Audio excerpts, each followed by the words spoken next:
Melihat bagaimana kondisi tadi, ini diharapkan memang relokasi makam tadi segera terrealisasi ya. Jadi warga juga tenang begitu ya mengenai sanak saudaranya yang di makam. Dan selain di Demak tadi, banjir rob juga menerjang pemukiman warga di Kelurahan Ancol, Pademangan, Jakarta Utara sejak Sabtu lalu. Lebih dari 3.000 jiwa menjadi korban dan hingga kini masih banyak yang bertahan di lokasi pengungsian.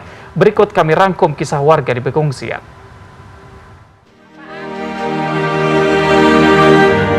Sedih sekaligus resah bercampur aduk di benak Uti saat ini.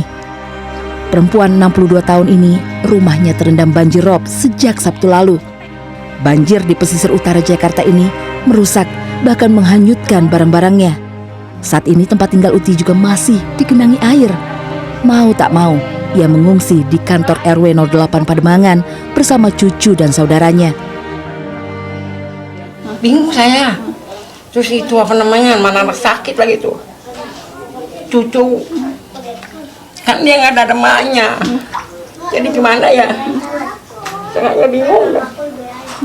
Jadi itu kalau cuma makan-makan aja kan bisa.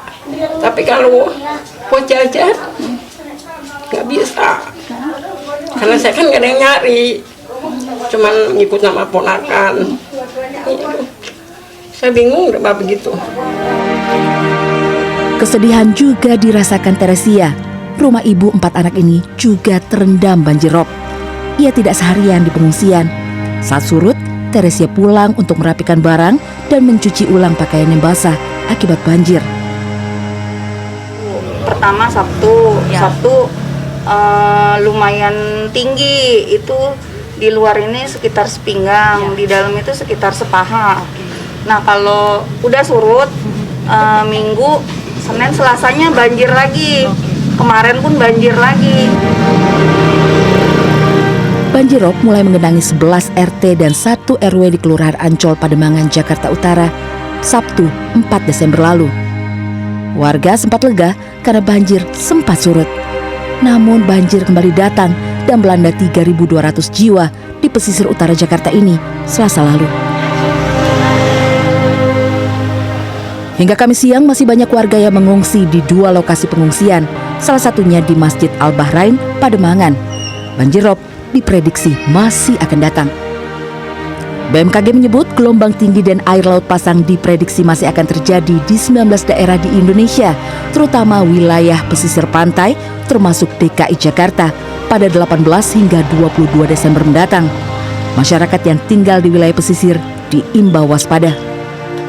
Berpotensi menyebabkan terjadinya peningkatan ketinggian pasang air laut, yaitu pasang air laut maksimum yang dapat berpotensi besar mengakibatkan banjir pesisir.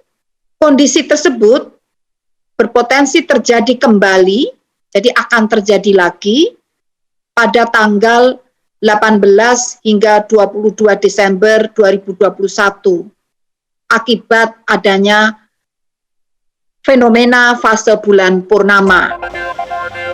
Wakil Gubernur DKI Jakarta Ahmad Riza Patria menyebut tanggul menjadi solusi menangani banjir akibat kenaikan air laut di pesisir ibu kota. Ya, terkait banjirop yang ada beberapa hari lalu di Ancol sudah dapat diatasi dan ditangani. Tentu salah satu programnya adalah membuat tanggul. Ini terus kita perbaiki ya. Memang memerlukan waktu dan biaya yang tidak sedikit, mohon dukungan dan partisipasi seluruh warga dan juga pihak swasta. Satu harapan besar warga pesisir utara ibu kota, yakni banjir rob tak lagi menerjang tempat berlindung mereka. Indrayani Laksmi, Kurnia Yuniarwan, Jakarta.